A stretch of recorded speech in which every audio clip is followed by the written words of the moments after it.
Hi, good afternoon. My name is Paul Schappaugh, and I'm here in downtown Atlanta, Georgia, in front of the state capitol. The LGBT community, our friends and allies, are here today to face down the Network Organization of Marriage. And you can see behind me, they're getting set up. So we're going to be starting soon. My name is Paul Schappaugh, and I welcome you to our event today. We're out here today with the National Organization of Marriage, and the crowd, as you can see behind me, from the Atlanta LGBT community, our friends and supporters and allies, they've come out in force to support us. And the crowd that's come out to support NOM is rather thin. I would have to say most of the people up on the front of the Capitol are actually reporters. There's only a handful of people here representing the NOM's point of view. I'll be out here later after their rally interviewing Brian Brown from the National Organization of Marriage. And I've got some questions for Mr. Brown. You know, listening to him speak, one of the first questions that came to my mind today was, of course, his statement saying that gay marriage ruins marriage as an institution. My question for Mr. Brown is, if you look at the state of Massachusetts, after 7 years of gay marriage, why did the divorce rate fall, Mr. Brown? Let's see if we can get him to answer that question. One other issue that we wanted to speak about today is they've invoked the civil rights movement, and standing here in front of the Georgia State Capitol, we have the legacy of the King family. And of course, Coretta Scott King was an unswerving supporter and friend and ally to the LGBT community. So it is a question that we have for Mr. Brown when he brings up the right for Georgians to vote on marriage. My question for him is, does he think that Georgians should have had the right to vote on civil equality?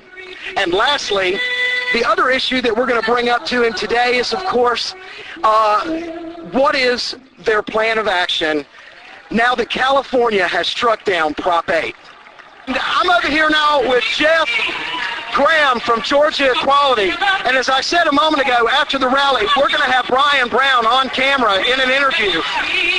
Jeff, I'm going to ask you a question this afternoon. When we're talking to Brian Brown, what question would you most like us to ask him? Who's paying NOM to do all this? This bus tour has been incredibly expensive. They've gone around the country. They've had fancy buses. They have security. Who's paying the bills for all of this? Why are they actually doing this when clearly they're not defending anything? They have no crowd. They've accused us of intimidating people. How is this intimidation, especially here? Absolutely. Absolutely. Thank you, Jeff, for giving us your comments. We're going to go into the crowd and get some other intake. Thank you. All right, Pastor Paul, we're going to be interviewing Brian Brown after their speakers get through. What questions would you like us to ask him specifically? I think the easiest question is, what makes him speak for God? Good. Let's see who else we can find in the crowd who has questions for Brian Brown. All right, we found Reverend Antonio Jones in the crowd. And good afternoon, Reverend. I'd like to ask you a question. After this, we're going to be interviewing Brian Brown from NOM. And, you know, during his speech, he invoked the King family legacy of civil rights. How do you feel about that?